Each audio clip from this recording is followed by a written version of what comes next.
Saya akan jelaskan dulu, ini ada istilah titik tetap. Udah pernah ya di tutorial ya? Nggak apa-apa diulang. Apa itu titik tetap? Coba kita lihat. Kalau saya punya Y, fungsi X, kemarin ini titik tetap adanya di barisan ya. Tapi di fungsi sama aja, fungsi dan barisan ya mirip. Barisan tuh fungsi juga. Cuma domainnya bilangan asli. Kalau fungsi umum ya domainnya bilangan real.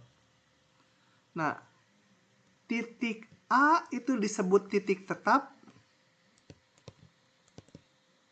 bila nilai fungsi di A balik lagi A gitu ya. Jadi kita lihat gambarnya di sini. Jadi kalau ini ada titik A, nilai Y-nya juga A. Gitu ya di sini. FA sama dengan A. Jadi tak lain itu adalah kalau saya punya fungsi Y sama dengan X, ini Y sama dengan X, semua titik tetap ya. Karena kalau ini ada titik B, ya nilai Y-nya ya B kan, Y sama dengan X. Tetapi kalau saya punya fungsi yang lain, misalkan saya punya fungsi ini. Nah, ini Y sama dengan Fx. Mana titik tetapnya? Tak lain adalah perpotongan dengan Y sama X ini. Ini ya, saya namakan ini titik C. Titik C titik tetap. Tentu saja titik tetap dari yang ini juga titik tetap dari fungsi yang warna ungu ya. Karena ini C, ini C. Dia ini titik tetap C-nya. Yang disebut titik tetap C-nya ini. Yang ini juga titik tetap D. Karena apa? FD sama dengan D. Kenapa FD sama dengan D? Karena dilalui Y sama dengan X. Y sama dengan X itu semua titiknya titik tetap.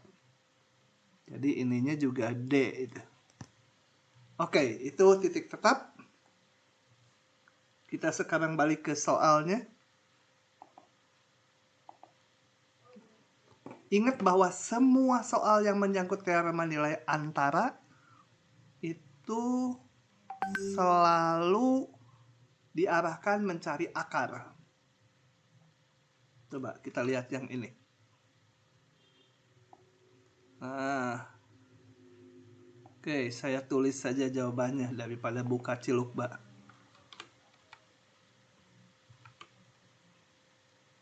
Oke, bawah sini. Perbesar dulu. Nah, misalkan F fungsi kontinu pada interval 0,1. Kita gambar dulu ya. Ada fungsi kontinu di interval 0,1. Nah, ini ada fungsi kontinu. Jadi domainnya antara 0 sampai 1-nya saya bikin alif gede ini ya. Dengan fx-nya di antara 0,1. Ini katakan 1 di sini gitu ya. Fungsi yang memenuhi kalimat pertama boleh nggak gambarnya kayak gini? Boleh nggak? Memenuhi kalimat pertama nggak? Halo? Nira. Memenuhi, Pak. Memenuhi nggak? Hah? Halo, memenuhi nggak? Memenuhi, Pak. Memenuhi ya. Hati-hati, ini Y-nya nggak harus ngabisin 0,1 ya. Y-nya nggak harus 0,1. Hanya Y-nya di antara 0 dan 1. Nggak harus Y-nya menjalani semua 0,1 di sumbu Y itu ya. Nggak harus. Nah, tunjukkan F mempunyai titik tetap.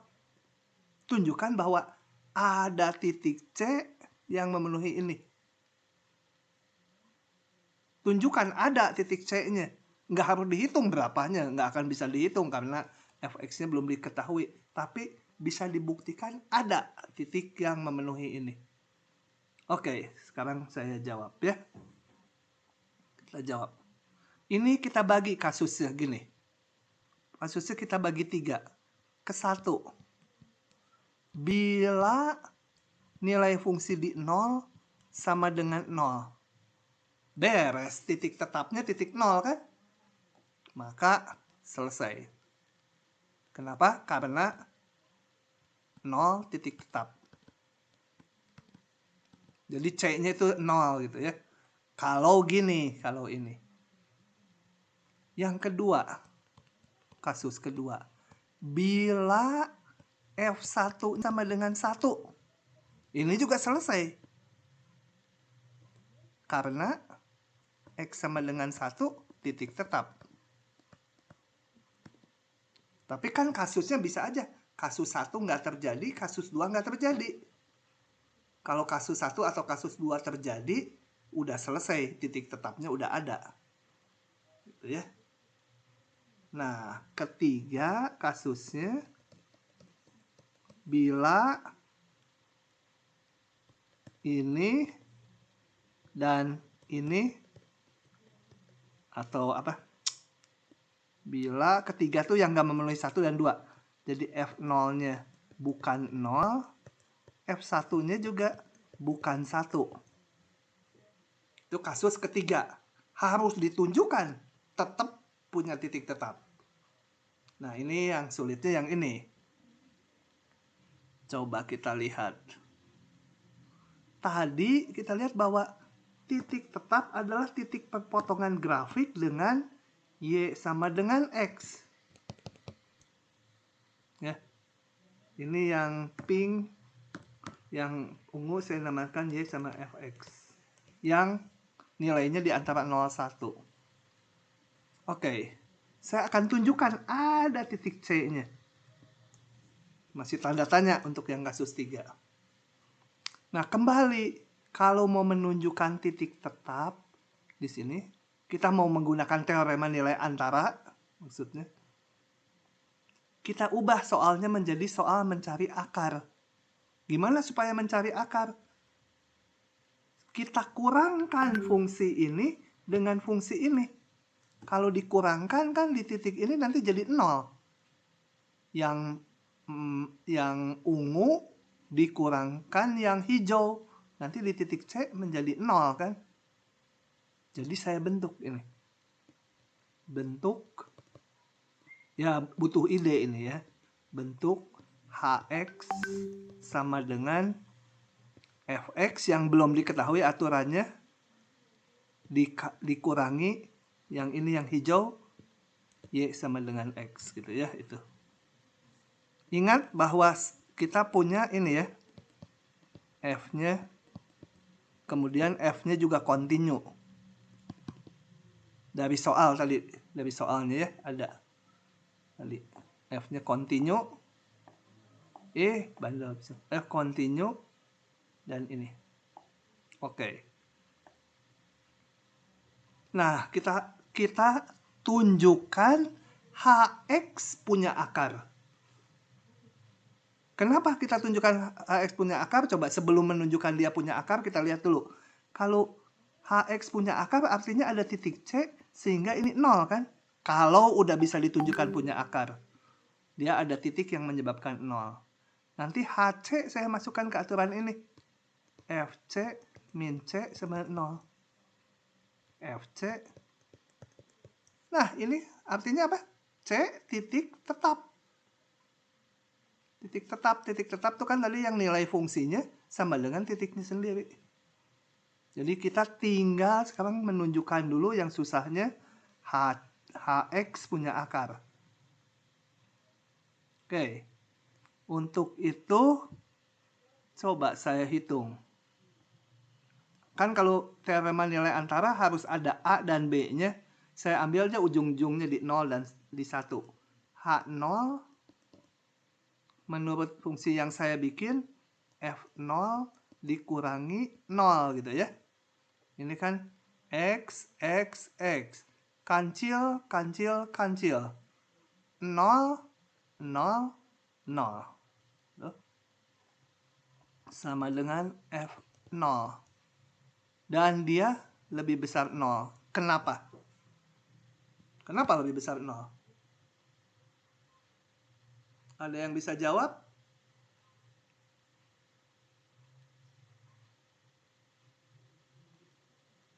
Hah? Ada yang bisa jawab? Ini, F. Karena bukan perpotongannya ya, Pak. Bukan, nggak ada potong-potong, nggak ada pak. Musinya di lebih dari 0 ya, Pak? Enggak, ini X-nya. fungsinya ini. Karena fx-nya di antara 0,1 dan di kasus ketiga f0-nya nggak 0. Berarti f0-nya pasti positif kan? Betul nggak? Kan fx-nya selalu lebih besar sama 0. Sekarang kasus ketiga f0-nya tidak 0. Ya pasti f0-nya positif, nggak mungkin negatif kan ini. Nggak mungkin 0 juga.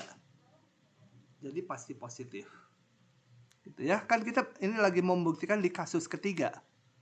Yang baris pertamanya ini semua premisnya yang diketahuinya.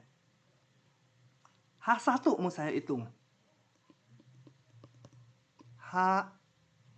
F1 minus 1. Ini kecil 0. Kenapa?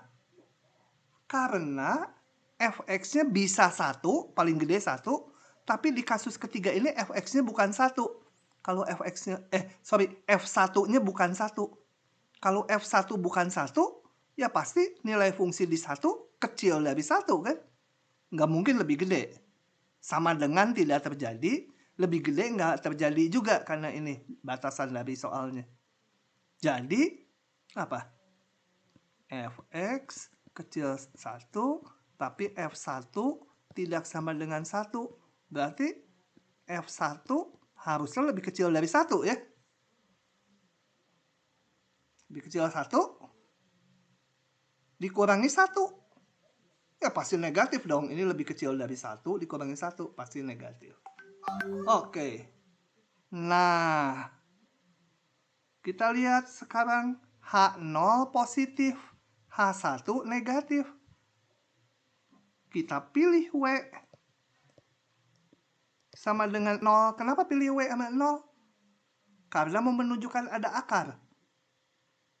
Tapi boleh nggak W sama dengan 0? Boleh. Kenapa? Jelas. W itu di antara H0 dan H1.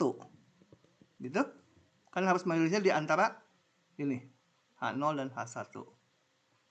Maka menurut teorema nilai antara ada C di antara ininya 0 dan 1 sehingga FC sama dengan W atau FC sama dengan 0. Ada C-nya dijamin. FC-nya saya kembalikan ke bentuk ini. F. Bukan F. H ya. Ini kan H semua fungsinya. Nah, HC-nya saya kembalikan ke yang atas ini. Yaitu F0, FC min C kan. HC-nya ini 0. Atau saya peroleh FC sama dengan C atau C titik tetap. Dari fungsi F ya. Begitu. Oke. Lanjut lagi. Bingung? Syukur kalau bingung. Nah, lanjut lagi. Saya jawab lagi ini dari sini. Enggak, sekarang dari sini. Lagi males nulis. Kok nggak mau? Oh, mau. Oke, pakai ciluk bak karena soalnya nggak ditulis di situ. Begini ceritanya.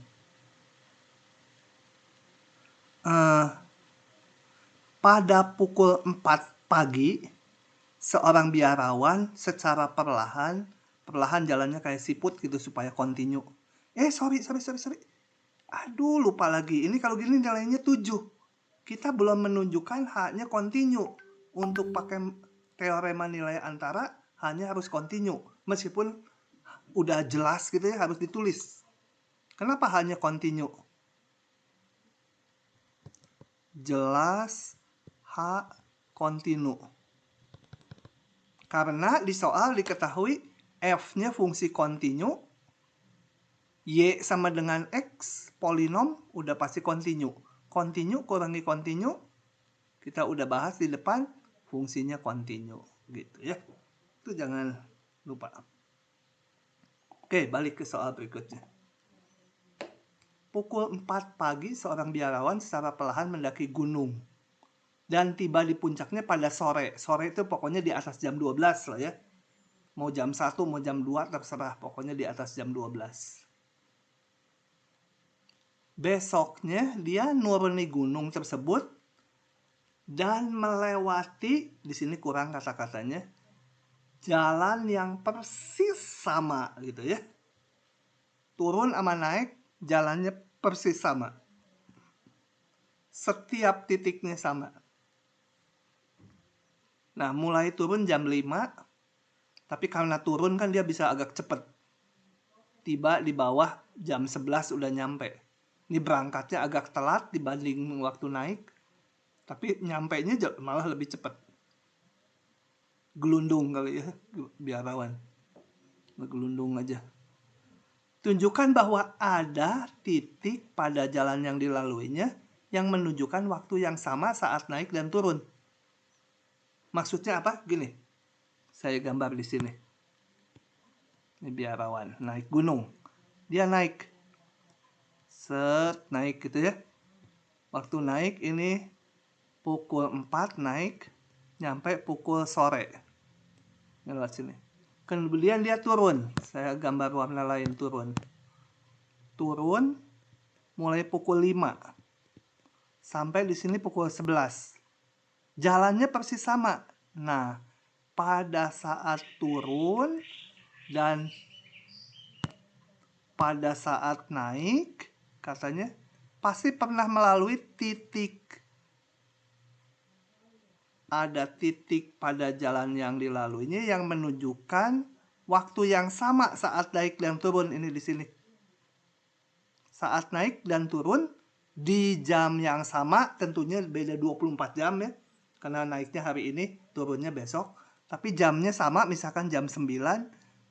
Naik ada di sini, waktu naik jam 9 ada di situ, waktu turun jam 9 juga ada di situ. Jadi ada titik yang waktu naik dan waktu turun jamnya sama. Jelas soalnya dulu? Nah, sekarang kita lihat jawabnya. Bagaimana menjawab soal kayak gini? Ya, kita harus memunculkan fungsi. Apalagi mau pakai teorema nilai antara. Ini ada biarawan naik, ada turun. Saya gambar fungsinya saat dia naik dan saat dia turun. Jadi misalkan ini saya buat koordinat, yang kesana menyatakan waktu, yang ini menyatakan ketinggian si biarawan. Karena waktu naik kan makin lama makin tinggi. Sebutlah L ini tingginya puncak gunung. Dengan demikian, maka saya punya kondisi seperti ini. Oh ya, asumsinya continue supaya bisa pakai teorema nilai antara. Misalkan fungsi F menyatakan posisi ketinggian biarawan saat naik. Jadi dari sini, waktu pukul 4 pagi, T-nya 4, dia ada di kaki gunung di sini ya. Tingginya 0. F4. Waktu sore, dia ada di L. Tuh. Nah, kira-kira kalau si biarawan naik gunung, grafiknya yang ini atau yang biru? Wajarnya. Ayo jawab dulu. Ini kan pukul 4 dia di kaki gunung, ketinggiannya 0. Sore dia udah ada di puncak gunung. Dia jalannya kira-kira ngikuti yang merah atau yang biru gerak dia. Dua-duanya bisa, cuma lebih wajar yang mana? Halo? Vika, mana Vika Sahra? Ya, Pak. Ya, Pak. Ini kira-kira ngikuti jalur yang biru atau yang merah? Kalau yang merah tuh makin lama dia geraknya makin cepat atau makin lambat? Yang naik ya, Pak. Yang naik ya, Pak. Ini waktu naik. Yang biru berarti, Pak. Karena di sini makin lama makin landai ya, makin lambat ya, capek. Ini dia cepat dulu, ngelihatnya gini. Kalau ini 1 detik gitu di sini, 1 jam, di sini 1 jam, sama. Kalau yang merah ini 1 jam naiknya segini. Bedanya kalau yang di sini 1 jam, bedanya segini naiknya. Jadi makin lama ini gerakan dia makin cepat. Kalau yang ini gerakannya makin lama makin lambat. Lebih wajar yang biru ya. Boleh, tapi dua-duanya mungkin aja. Kan kalau kayak olahragawan, kalau lomba lari kadang-kadang lambat dulu, baru cepat nanti. Oke, ini misalkan waktu naik. Si biarawan grafiknya seperti ini. Jadi waktu pukul 7 itu di sini tingginya dia sekian. Pukul 9 tingginya sekian gitu ya dari kaki gunung. Terus waktu turun. Turun saya namakan fungsi geraknya fungsi G. Pukul 5 dia ada di puncak gunung. Nih, pukul 5 ada di puncak gunung. Tentunya beda 24 jam ya, tapi kita ngelihat jamnya jam kayak di arloji kita atau di HP kita, ini pukul 5 besoknya. Ada di situ, pukul 11 dia udah nyampe di kaki gunung. 11 lebih kiri dari sore ya. Nah, ini misalkan turun dia gitu. Nah, kita lihat perpotongannya. Apa arti perpotongannya? Berarti pada jam ini nggak tahu jam berapa gitu, jam C gitu ya. Di waktu T-nya sama dengan C, saat naik dan turun, ketinggiannya dia ada di posisi yang sama. Jadi kita harus menunjukkan ada T tertentu di mana saat naik dan saat turun ketinggian nilai fungsi ini sama. Ada T sehingga FT dan GT sama. Gitu ya. Oke. Nah, kembali masalah teorema nilai antara diubah jadi masalah mencari akar. Supaya mencari akar, berarti yang merah kurangi biru. Nanti kan di titik ini jadi 0. Merah kurang biru boleh, biru kurang merah boleh. Oke, saya bentuk. Ini udah saya penjelasannya ya. Mencari T sama dengan C, sehingga ketinggian naik dan ketinggian turun pada jam tersebut sama. Oke, bentuk fungsi ini. Mau F kurang G boleh, mau G kurang F boleh. Jelas ini kontinu, kenapa? Karena waktu naik dianggap kontinu, waktu turun dia gerakannya dianggap kontinu.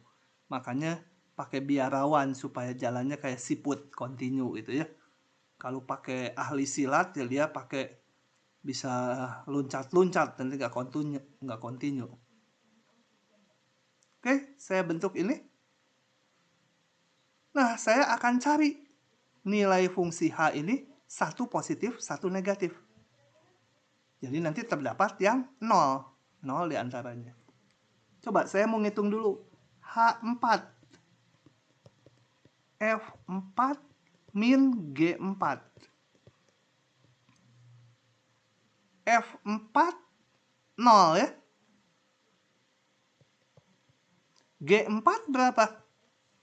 G4 nggak ada karena waktu turun, G itu fungsi waktu turun, mulainya pukul 5. Ya nggak bisa. Nggak bisa ngitung ini. Jadi kita hanya bisa ngitungnya F kurang G itu di irisan domainnya. Yang F ini domainnya pukul 4 sampai sore. Yang G domainnya pukul 5 pagi sampai pukul 11. Jadi irisannya hanya 5 sampai 11. Jadi untuk itu saya mau ngitung coba dulu dengan H5. H5 adalah F5 min G5. F5 waktu naik, yang nggak tahu pokoknya positif. G5 ada di puncak gunung. Jadi ini ya, anggap tinggi gunungnya L. Jadi ini hasilnya negatif ya. Ini kan F5 tuh saat naik pukul 5 belum sampai puncak gunung. Jadi ini lebih kecil dari L, dikurangi L, negatif. Kemudian yang 11 saya coba. H11. H11 itu F11 min G11, masukkan ke sini ya, dari definisi yang fungsi yang kita buat. F11 nggak tahu, tapi belum sampai puncak. G11 0 karena dia nyampe di bawah waktu turun. Jadi ini pasti positif. Nah, satu negatif, satu positif. Ambil W 0. Periksa dulu benar nggak di antara H5 dan H11. Betul. Satu negatif, satu positif, ya 0 di antaranya. Menurut teorema nilai antara, ada titik C di antara, ini variabelnya, 5 dan 11. 5 dan 11 ini. Sehingga HC sama W sama 0. Jadi saya punya HC-nya saya masukkan sama 0. HC itu dari fungsi ini. FC min GC. Ya. HC sama FC min GC. Sama dengan 0. Jadi FC sama dengan GC. Nah, ini menyatakan apa? Saat naik dan G itu saat turun, pada saat jamnya menunjukkan T-nya sama dengan C, posisinya sama. Tentunya berbeda 24 jam ya. Oke, begitu. Semoga bisa dipahami. Oke, sampai situ adalah mengakhiri bab ini. Kita akan masuk ke bab baru. Oke, saya buka dulu. Bab baru yaitu mengenai turunan. Mana ya? Oh ya. Ini dia suka ngumpet dia. Kita masuk ke bab baru. Tuing. Nah, kita membahas konsep turunan. Sebelumnya, karena ganti bab, kita istirahat dulu 5 menit ya. Kita lanjut lagi 4 menit aja, 11.35 nanti dilanjut. Rekamannya saya pause dulu. Saya jalankan dulu. Testing dulu, slide-nya terlihat dan suara terdengar? Terlihat dan terdengar, Pak. Oke. Terlihat. Ya? Oke. Nah, kita masuk ke bab berikutnya, bab turunan. Kita baca dulu aja ini. Nah, konsep turunan merupakan bagian yang sangat penting baik di bidang sains maupun engineering. Nah, udah ini baca sendiri aja ya. Oke, ini yang birunya yang penting. Masalah turunan pada dasarnya adalah mengukur laju perubahan sebuah besaran terhadap perubahan besaran yang lain. Abstrak, baca itu apa maksudnya. Oke, saya berikan contoh aja. Misalkan laju pertumbuhan penduduk bergantung kepada jumlah penduduk saat itu. kecepatan pertambahan penduduk bergantung kepada jumlah penduduk saat itu. Jadi laju pertambahan penduduk bergantung pada besaran yang lain, ya jumlah penduduknya itu. Dan tentunya waktu. Laju apalagi? Banyak lah ya, nanti aja kita lihat di soal-soal. Oke. Nah, untuk memahami kenapa sih ada konsep turunan gitu ya, yang intinya limit juga, cuma limit bentuk khusus. Kita akan lihat dulu dengan menghitung atau mendefinisikan kecepatan sesaat, serta satu lagi kemiringan garis singgung. Nanti, ini masalahnya kan berbeda sekali, kecepatan sesaat sama kemiringan garis singgung. Ternyata rumusnya nanti sama aja gitu. Nah, nanti di soal-soalnya ada puluhan soal yang masalah realnya berbeda, bermacam-macam, tapi cara ngitungnya sama. Gitu ya. Itu yang memunculkan konsep, oh yang gini kita namakan turunan. Bisa dipakai untuk ini, banyak sekali. Nah, untuk masalah kecepatan sesaat, coba kita lihat animasi ini dulu. Aduh, moga-moga cepat kebuka dia. Ini habis tadi saya siapkan dulu. Muncul deh. Lumayan. Kita perhatikan gerak jatuh bebas ini. Ini ada sebuah bom gitu ya. Dijatuhkan secara bebas. Nggak terlalu jauh dari permukaan bumi, jadi gravitasinya konstan. Kita jatuhkan. Nih, makin lama makin cepat ya. Dar, gitu. Bomnya pecah. Nggak pecah bomnya, kebal. Nah, ini kita bisa ngamati. Pakai video atau pakai foto. Difoto beberapa kali dengan kecepatan tinggi. Diamati ininya. Jarak yang ditempuhnya. Ini nggak usah dibaca dulu. Nanti aja udah ini. Nanti akan saya hitung di dalam slide-nya ya. Tapi intinya kita lihat bahwa gerak bendanya makin lama makin cepat ya. Karena adanya percepatan gravitasi itu. Makin cepat tuh dia. Gitu ya. Nah, tabel berikut adalah data posisi benda yang jatuh bebas terhadap waktu. Posisi bendanya katanya memenuhi hubungan ini. Jadi kalau T-nya 1 detik, dia menempuh 16 kali 1 kuadrat, 16 meter. Ini kenapa 16 gitu ya? Bukan 10 atau berapa, karena ini satuannya juga aneh dari bukunya.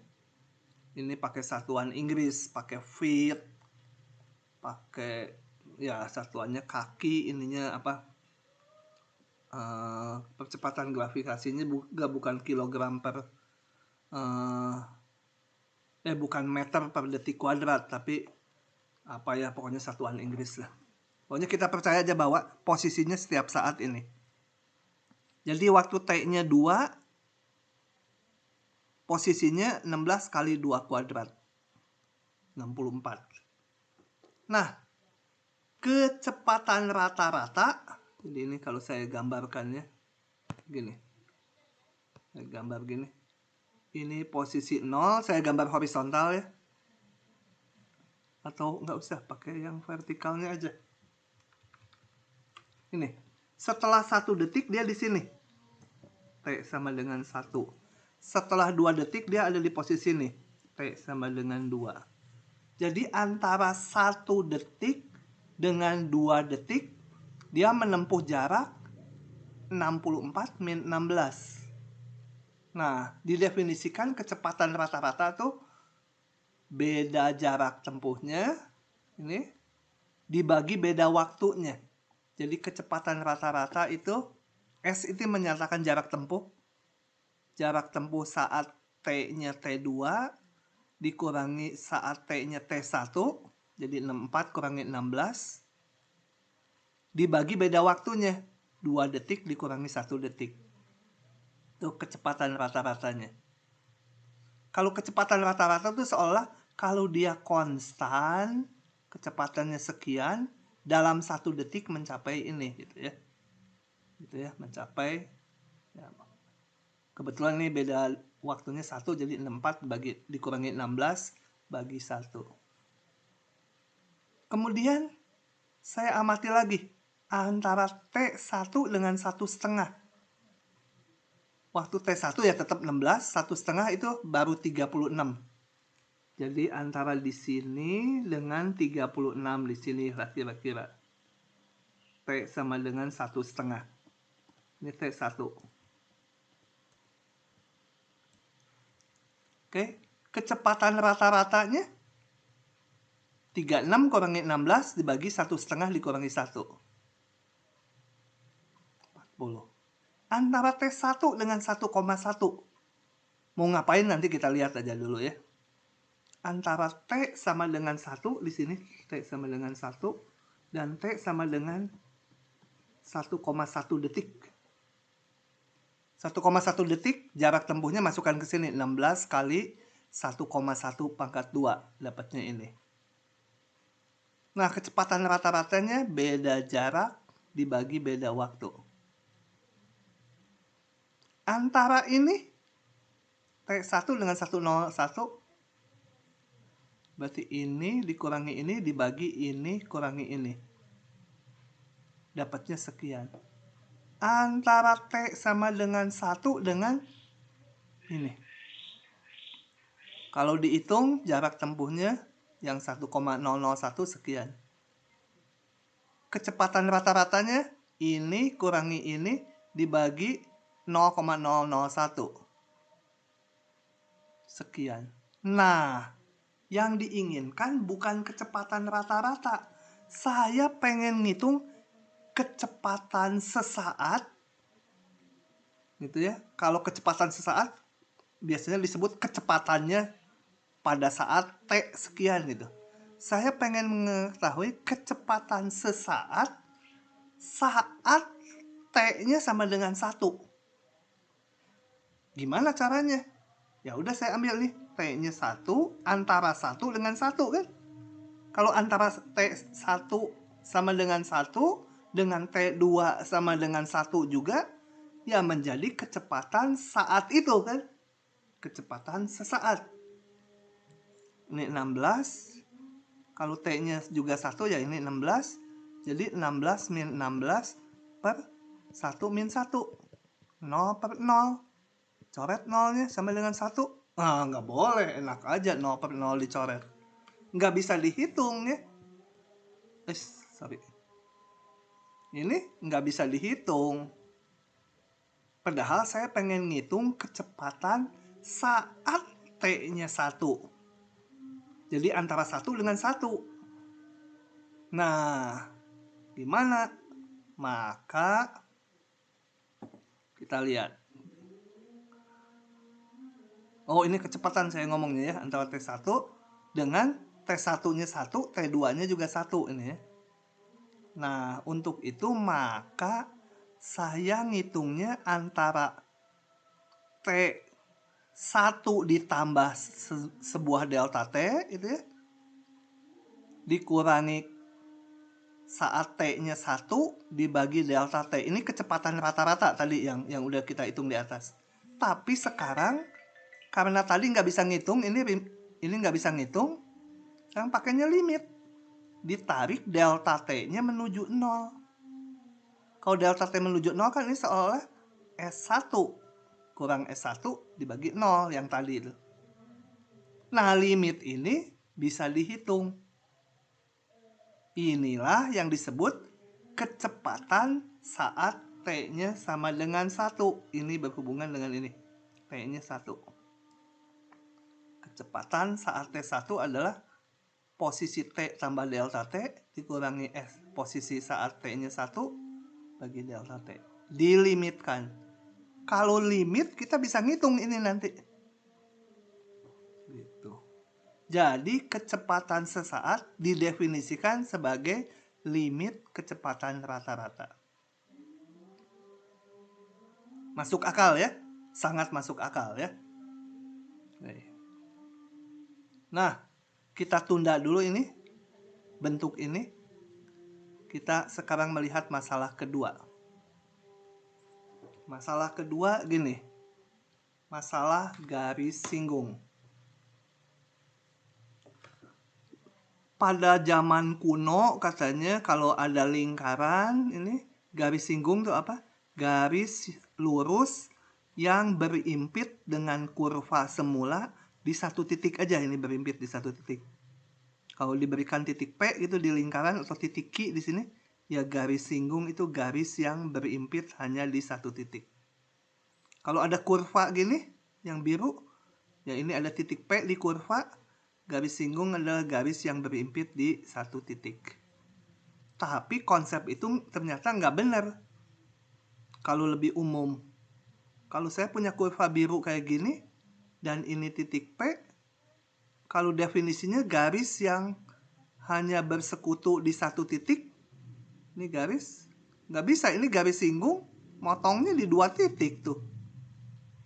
Nggak di satu titik. Tapi ini garis singgung juga benar. Nah, jadi bagaimana memformulasikan konsep garis singgung? Untuk itu, coba ya. Oh, ini ceritanya ya udah saya kelewatan.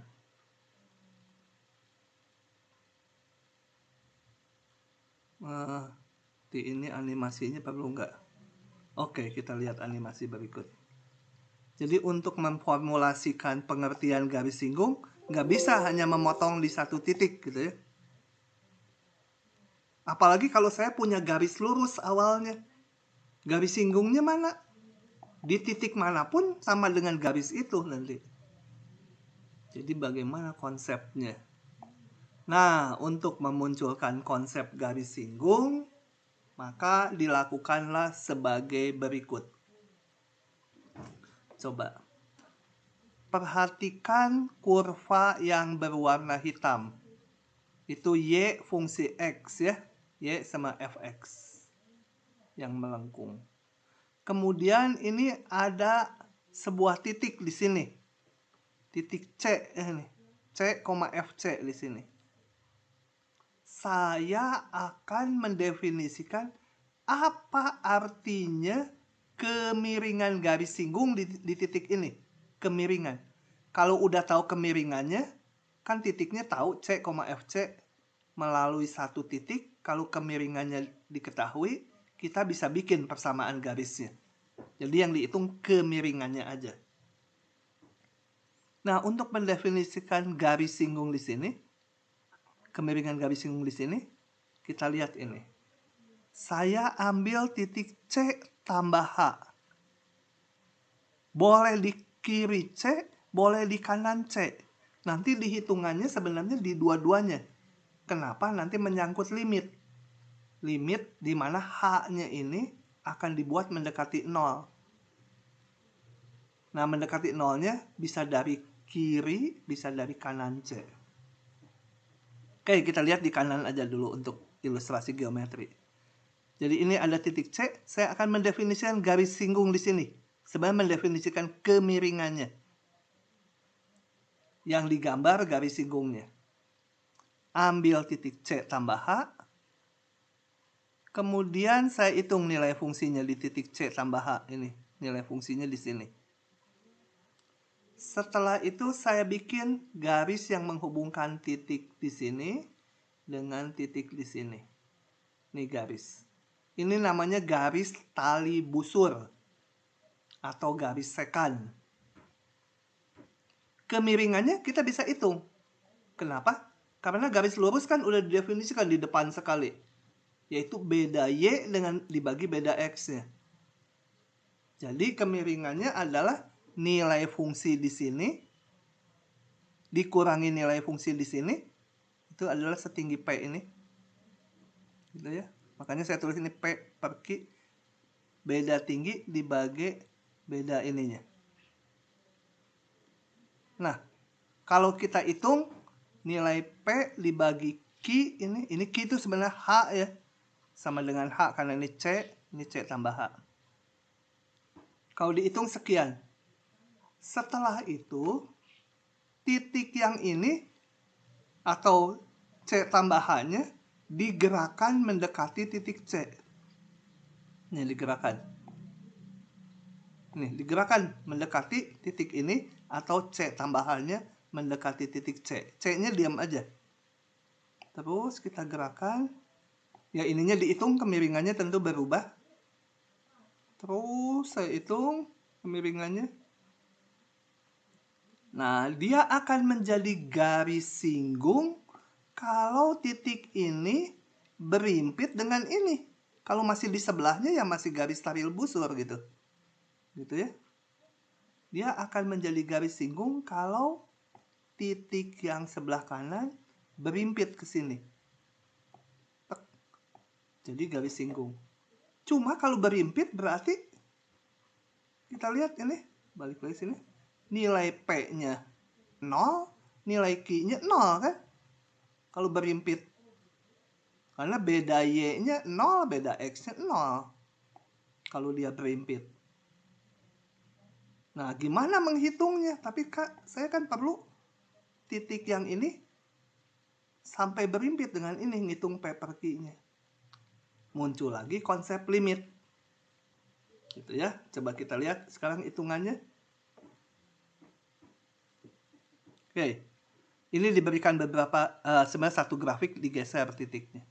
Kayak tadi ini titik P, ini titik Q. Kita mau menghitung garis singgung kemiringannya. Kemiringannya di titik P sini. Jadi awalnya dari titik P sampai Q1 ditarik garis tali busur. K1 ini. Kemudian ini digerakkan titik Q2-nya. Q1-nya digerakkan, pindah menjadi Q2. Bikin tali busur. Pindah lagi ini mendekati lagi Q3, bikin tali busur. Oke. Oke, ini sesuai cerita animasi tadi, jadi saya nggak ceritakan ini. Yang penting yang birunya nanti. Garis tali busur ini, yang biru, akan berubah jadi garis singgung yang merah bila titik Q ini berimpit dengan P. Digerakkan bibir P. Maka kemiringan garis singgung itu kita pakai konsep limit. Ini. Jadi kan tadi beda Y dibagi beda X. Beda Y-nya apa? Nilai fungsi di titik C tambah H. Ini. Nilai fungsi titik C tambah H. Dikurangi nilai fungsi di titik C. Itu adalah beda ini. Yang titik-titik hitam. Dibagi beda X-nya C tambah H. Jadi bedanya nih H. Itu kemiringannya. Kalau yang biru. Kalau sekarang titik Q-nya digerakkan sampai berimpit dengan titik P, berarti H-nya menuju 0. Ya, beda C dengan C tambah H-nya menuju 0. Nah, itu dinamakan limit ini adalah kemiringan garis singgung. Kalau belum berimpit namanya kemiringan tali busur. Garis tali busur. Kalau sampai berimpit, limitnya hanya mendekati 0, maka itu kemiringan. Kemiringan garis tali busur, simbolnya ini M sekant. Sedangkan kalau dilimitkan, ini menjadi M saja. Itu dinamakan kemiringan garis singgung. Coba kita lihat bentuknya ini, limit ini. Dengan yang sebelumnya ya.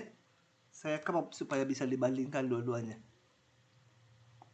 Ini yang kemiringan garis singgung, saya tempel di sini.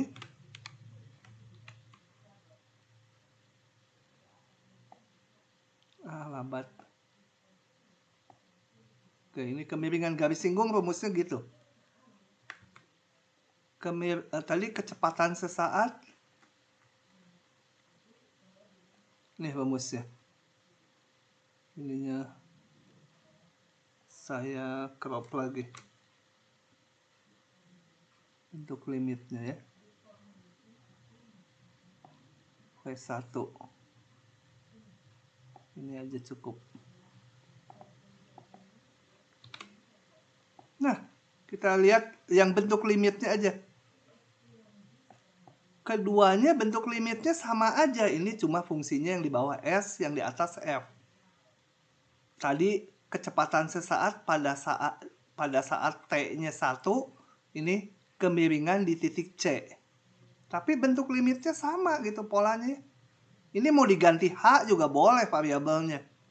Misalkan saya pengen ganti supaya mirip, ini diganti H, boleh. Asal ini juga diganti H ya, semua yang delta T. Mirip kan? Tadi S itu menyatakan jarak. Kalau jaraknya saya pakai notasinya fungsi F. Gitu. Sama gitu ya.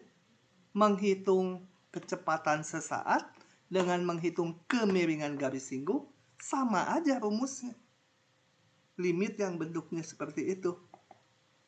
Nah, maka untuk itu dimunculkanlah konsep umum yang namanya turunan. Jadi selanjutnya kita akan lihat kalau kita akan memandangnya sekarang nggak melihat lagi kecepatan sesaat, nggak melihat lagi sebagai kemiringan garis singgung, tapi kita lihat sebagai fungsi umum. Jadi misalkan F adalah sebuah fungsi real, turunan dari fungsi F di titik C adalah ini, definisi turunan. Bentuk tadi. Ya. Jadi turunan itu limit juga, cuma limit yang seperti ini. Kalau yang di depan kita belajar limit dari fungsinya. Limit X mendekati C dari fx. Ini limit H mendekati 0 dari bentuk khusus. Ini dinamakan turunan. Notasinya ini. Gitu ya. Sementara kita belum punya loh rumusnya. Jadi untuk ngitung-ngitung turunan. Jadi seperti ini soal ini. Cari kemiringan garis singgung di sini. Kita nggak boleh ngitungnya. Ya turunannya 2x min 2 gitu. Belum boleh. Dari mana itu rumus? Nanti setelah nyampe sana baru boleh. Jadi ngitung turunan harus pakai ini. Coba kita bahas soal ini. Cari kemiringan garis singgung di sini. Nah, kemiringan garis singgung tadi rumusnya ini. Turunan di titik, untuk soalnya di titik 2 ya.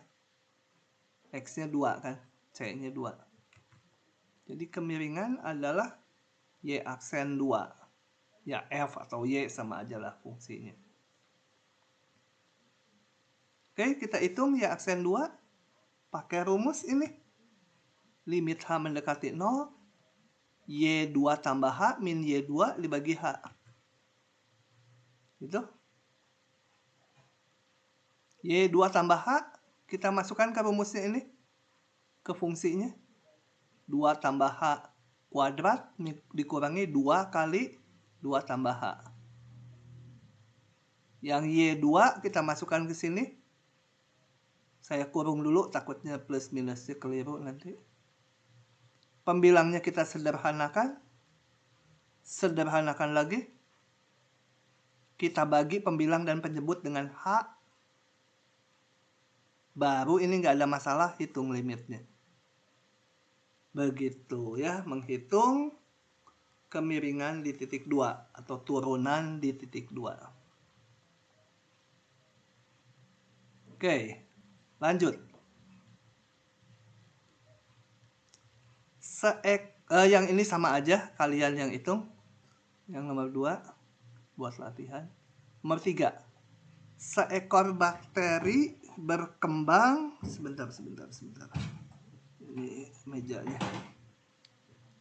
Sehingga beratnya setelah T jam sekian. Jadi ini bayangkan bakterinya bukan membelah.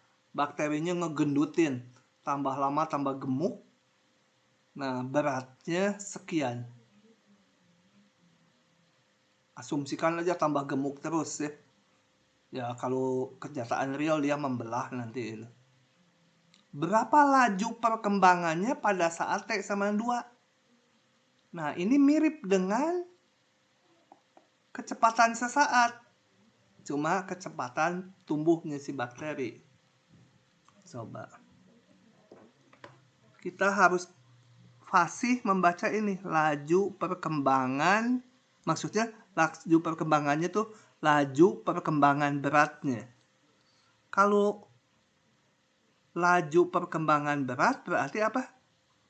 Perubahan berat, kalau B itu berat, terhadap perubahan waktu. Ya.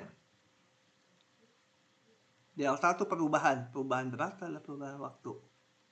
Jadi ini tak lain kalau pada saat seperti pada kecepatan sesaat.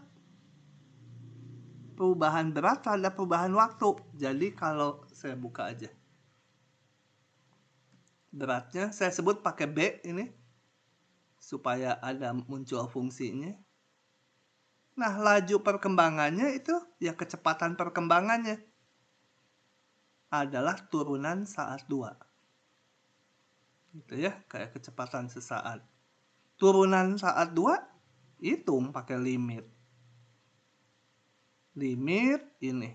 Ini kalian mau delta T boleh, mau ini mah apa aja ya, ini variabelnya mau S juga boleh. Asal ini ya S juga gitu. Ini S juga. Mau H boleh. H. Ini H gitu ya. Jadi apa variabel limitnya boleh macam-macam. Karena berhubungan waktu saya biasanya pakai delta T karena waktu. Oke, ini ngitungnya kayak tadi lagi. Masukkan ke fungsi ini. 2 tambah delta T kuadrat dibagi 2 tambah 1 dikurangi B2. B2 berarti masukkan T-nya 2 bagi delta T. Sederhanakan pembilangnya. Dibagi delta T 2 lagi. Ya, kebetulan sama dengan soal sebelumnya. Lagi contohnya.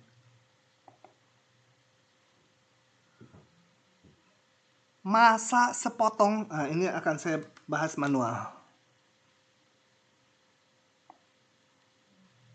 Oke, karena saya mau menjelaskan sesuatu juga.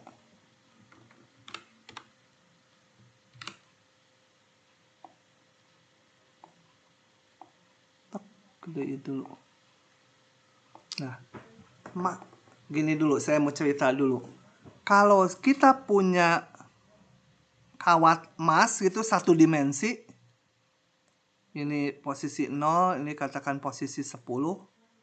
Kalau sebentar sebelum itu. Apa yang dimaksud dengan massa jenis atau kerapatan massa? Kerapatan massa itu simbolnya rho itu apa? Satuannya apa? Per volume. Hah? Per volume. Apa pas? Masa per volume. Massa per volume. Massa per volume ya. Jadi massa dibagi salah. Massa per panjang. Kan satu dimensi masalahnya. Kalau punya keping tipis gitu seng, ya rapat massanya massa per satuan luas ya, per luas. Kalau bendanya kayak bola, laptop atau benda 3 dimensi ya massa per volume, betul. Kalau punya bongkahan emas ya massa per volume. Ini satu dimensi, jadi massa per satuan panjang. Itu tinggal dihitung aja ya massanya dibagi panjangnya. Kalau bendanya homogen. Homogen itu apa? Rapat massanya sama di setiap titik. Kepadatannya sama gitu ya. Bendanya kepadatan bendanya sama. Nah, yang ini kepadatannya nggak sama. Coba kita lihat di soal ini. Ini ada kawat. Saya kasih ini posisi 0. Yang panjangnya sejauh X dari ujung kirinya. Jadi kalau ini sejauh X, maka ini massanya sama dengan X pangkat 3. Katakan sekarang saya punya kawatnya 10 panjangnya ya. 10 cm. Kalau kondisinya seperti di soal, kalian kalau dikasih 1 cm, pilih yang di kiri 1 cm-nya atau yang di kanan 1 cm-nya. Katakan ini antara 2 dan 3, ini antara 7 dan 8. Pilih yang di kanan atau yang di kiri? Kalau masanya seperti yang di atas.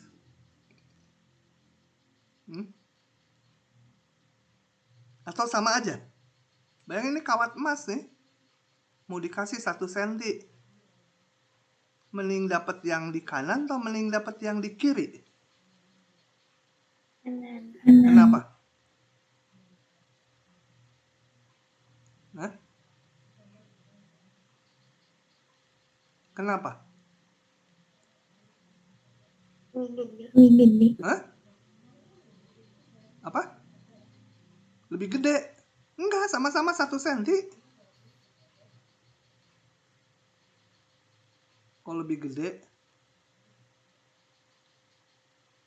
Halo? Vika. Hari ini manggilin Vika terus. Iya, Pak. Iya, Pak. Pilih emas yang 1 cm di kanan atau yang di kiri atau sama aja? Kalau Kalau kata saya sama aja, Pak. Sama aja.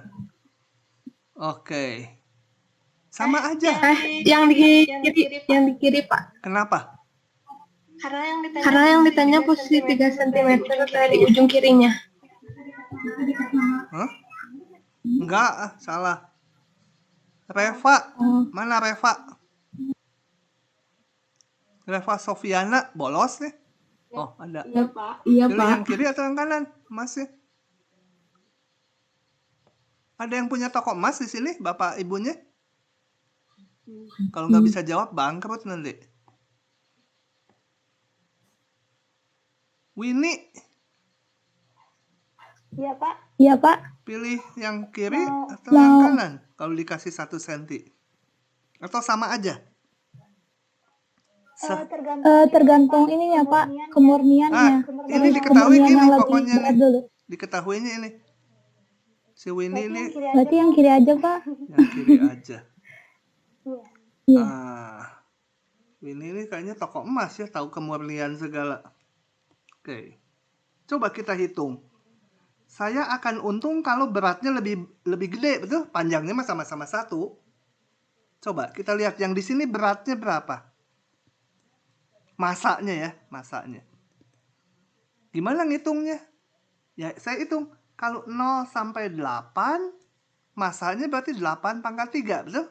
Ini kan. Yang panjangnya sejalur X dari ujung kirinya, itu X pangkat 3. Ini dari ujung kiri ke sini 8. 8 pangkat 3. Kalau sampai 7, masanya 7 pangkat 3. Kenapa dikurangi? Kan saya dikasihnya yang ini aja. Yang ini berarti 8 pangkat 3, seluruhnya sampai 8, dipotong 0 sampai 7. 7 pangkat 3. Sama dengan sekian. Kalau yang di sini, saya dapatnya masanya ini. Sepanjang 3 itu berat, masanya adalah 3 pangkat 3. Dipotong yang ini 2, kurangi 2 pangkat 3. Gede mana kiri sama kanan? M1 sama M2 gede mana?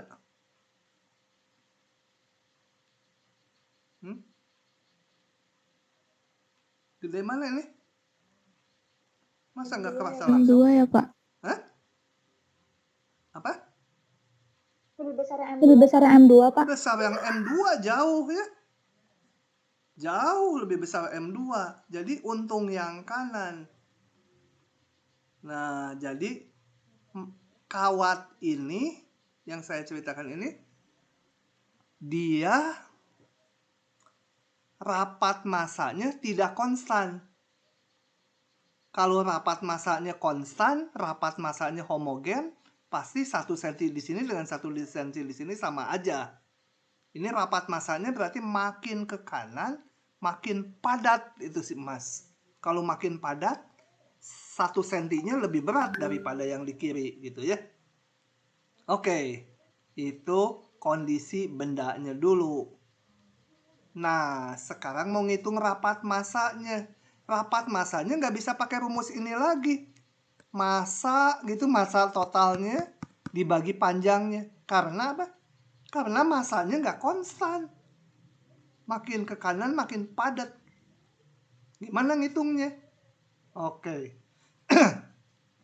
Saya hapus dulu supaya saya bisa nulis ulang fungsinya dan lain-lainnya.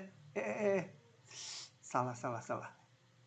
Lasso tuh pakai pen dilasso gitu kayak koboi nangkep orang, dihapus. Balik lagi sekarang. Lasso dulu. Kita lihat. Sekarang baru ke jawaban ini. Males nulis jadi saya mau buka aja. Oke. Udah tadi ya ini ceritanya homogen, masanya tidak homogen. Terapkan ujung kirinya 0, masanya ini. Nah, berapa rapat masanya di posisi 3? Sebenarnya basic menghitungnya betul nih, massa dibagi panjang. Nah, untuk itu saya lihat gini. Ini ditanya rapat massa di posisi 3, posisi ini. Nah, saya lihat posisi 3 tambah delta X. 3 tambah delta X. Maka rapat massa rata-ratanya dulu ya. Rapat massa rata-rata. Rapat massa rata-rata antara X sama dengan 3 dengan X sama dengan 3 tambah delta X adalah apa? Ya, berat. Berat yang merah ini. Berat yang merah berarti berat 0 sampai 3 tambah delta X dikurangi 0 sampai 3. 0 sampai 3 tambah delta X adalah 3 ditambah delta X pangkat 3. Itu dari 0 sampai sini. Kan ini tadi diketahuinya. Dikurangi, kan dipotong sama yang ini. Kurangi 3 pangkat 3. Dibagi delta X. Itu rapat massa rata-rata. Saya pengennya benar-benar di 3.